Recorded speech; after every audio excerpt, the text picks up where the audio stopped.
આજે લાકડિયાથી અમદાવાદ 765 કેવીની જે power grid company high tension line ઊભી કરી રહી છે, જેના કચ્છથી લઈને અમદાવાદ સુધીના સાથે જ બીજી અન્ય જગ્યાએ ઉત્તર ગુજરાતમાં પણ પાવર ગ્રીડ કંપની દ્વારા બળજબરીપૂર્વક ખેડૂતોના ખેતરમાં હાઈ ટેન્શન લાઇનનું કામ ચાલુ કરવામાં આવ્યું છે.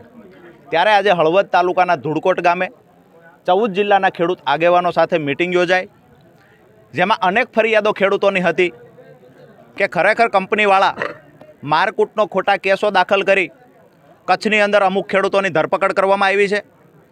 તમામ રૂટ પર જે ખરેખર ખેડૂતોને યોગ્ય વળતર મળવું જોઈએ, આ વળતર ચૂકવવાના બદલે એનકેન પ્રકારે ખેડૂતોને પોલીસનો ડર બતાવી, ખેડૂતોને ધમકાવી અને બળજબરીપૂર્વક જ્યારે કંપની લાઇનનું કામ ચાલુ કર્યું છે, ત્યારે આજે 14 જિલ્લાના ખેડૂતો સાથે મળી અને એક નિર્ણય કરવામાં આવ્યો છે કે ભૂતકાળના જે હુકમો થયા છે એ હુકમને અનુસંધાને જે 2024નો પરિપત્ર છે કે ખરેખર જે હુકમો થયા છે એને ડબલ કરી આપવા ખેડૂતને. ભૂતકાળમાં જંત્રીના 85% વળતર ચૂકવવાની વાત હતી, તો અત્યારે માર્ચ 2024માં ખરેખર જ્યારે ડબલ 200 ગણા વળતર ચૂકવવાની વાત છે, તો ભૂતકાળમાં અહીંયા જ આજથી 2 વર્ષ પહેલાં મોરબી જિલ્લાની અંદર હુકમો થયા છે કે પર મીટરે 1000 રૂપિયા 1003 રૂપિયા વળતર ચૂકવવું. આજે કેમ કંપની ના પાડે છે? આજે કેમ કલેક્ટર ખેડૂતના ફેવરમાં નિર્ણય નથી આપતા? ભૂતકાળમાં 2 વર્ષ પહેલાં જ આ નિર્ણયો લેવાયા છે. તો આજે ખેડૂતની માંગણી છે કે મોંઘવારી પ્રમાણે અને જે દર વર્ષે 10%નો વધારો કરી આપવાની વાત છે એ પ્રમાણે તમામ ખેડૂતોને વળતર ચૂકવવામાં આવે. અગર વળતર ચૂકવવામાં કંપની આનાકાની કરશે અને દબંગાઈ કરી બળજબરીપૂર્વક ખેડૂતના ખેતરમાં ઘૂસવાના પ્રયત્ન કરશે, તો ગાંધી ચિંધ્યા માર્ગે 14 જિલ્લામાં જબરજસ્ત ખેડૂત આંદોલન ઊભું થશે. સરકારને નમ્ર વિનંતી છે કે જગતના તાતને ઉશ્કેરવાનું બંધ કરે અને ખેડૂતના હિતમાં નિર્ણય લે. ક્યાંથી ખેડૂતો આવ્યા હતા અને ખેડૂતોની મુખ્ય માંગણી શું છે? હું કાનબા જાડેજા ધુડકોટ જે આ સભાનું આયોજન કર્યું હતું ધુડકોટ ગામમાં, હવે આ જે સરકારે નિર્ણય કર્યો છે એ હજી સરકારને માન્ય નથી, એટલે આવનારા સમયમાં હજી ખેડૂત લડતની ચાલુ રાખશે. અને જે ભચાઉ તાલુકાના ખેડૂતો 8 થી 9 ગામના આવ્યા હતા, અમદાવાદ, મહેસાણા, પાટણ અને સુરેન્દ્રનગર, ધાંગધ્રાના અને હળવદ માળિયા અને જે બીજા 14 જિલ્લાના ખેડૂત આગેવાનો આવ્યા હતા. અને આવનારા સમયમાં સભા પહેલાં ખેડૂત આગેવાનોએ એક મિટિંગ કરી હતી કે જે 998 રૂપિયા અત્યારે સરકાર જીઆરની જાહેરાત કરી છે, એ જીઆરની જાહેરાત કરી પણ એ હજી આપી દીધો એવું માન્ય નથી. જો એ રજૂ કરે ખેડૂતો સમક્ષ તો માનવામાં આવે. એ 198 3 વર્ષ પહેલાં ચૂકવ્યા છે.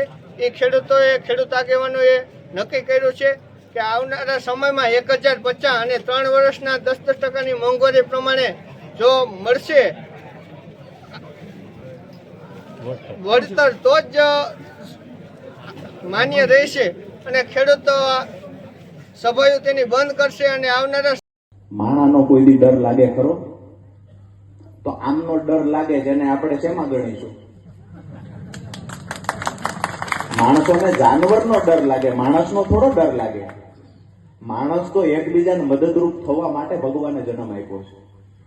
આપણે ગરીબોને મદદરૂપ થઈએ, ખેડૂતોને મદદરૂપ થઈએ, આ માટે ભગવાને આપણને પૃથ્વી ઉપર મોકલ્યા છે. અને જો આજે લોકો તમારાથી ડરતા હોય, તમારે સમજી જવું જોઈએ જાનવરમાં તમારામાં કોઈ તફાવત નથી.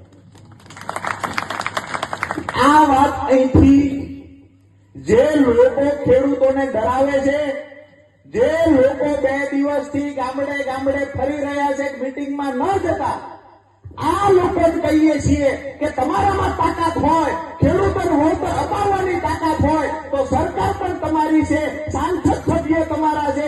ગુજરાતમાં તાલુકા પંચાયત, જિલ્લા પંચાયતની વાત કરીએ કે અહીંયા ગાંધીનગરમાં બેઠેલી સરકાર હોય કે પછી કેન્દ્રમાં બેઠેલી સરકાર તમારી છે. મત ખેડૂતોના લીધા છે. જો લાગણી બચી હોય તો ખિસ્સામાંથી પૈસા નથી દેવાના, પૈસા ગવર્મેન્ટની તિજોરીમાંથી અને કંપનીઓની પાસેથી દેવાના છે. તમારી તાકાત હોય ખેડૂતને વળતર અપાવો. જો વળતર આપી દે છે તો આપણે કોઈ રાજનીતિ નથી કરવાની. વળતર આપી દે છે તો આપણે સરકારનો આભાર માનવાનો જ. પણ વળતર કેટલું અમારા ખેડૂતો નક્કી કરે એટલું. જમીન અમારી છે, જગ્યા અમારી છે, કાયદાઓમાં 2 લાઈન તમારી. આની અંદર કેસ જ્યારે ચાલે ત્યારે કેસ કલેક્ટર માત્ર મધ્યસ્થી કરી શકે. આ કાયદાઓને લઈને હવે આપણે ચર્ચા કરીએ કે આમાં શું થઈ શકે. પણ પહેલા હું તમને એ પૂછીશ કે ખરેખર આપણી લડવાની તૈયારી છે? 2 હાથ ઊંચા કરીને કયો હા કે ના. સંપૂર્ણ તૈયારી છે? લડવાનું થશે એના માટે આગોતરી તૈયારીના ભાગરૂપે આજે તમને જમાડી દેવાના છે.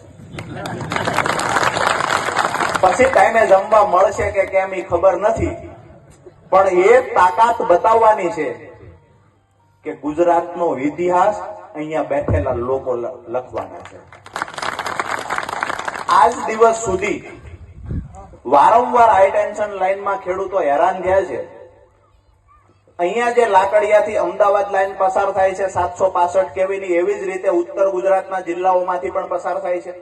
મધ્ય ગુજરાતના તાલુકાઓમાંથી પણ અહીંયા ખેડૂત આગેવાનો આવ્યા હશે. એક વખત કોઈ એક જગ્યાએ ઓર્ડર થશે તો આ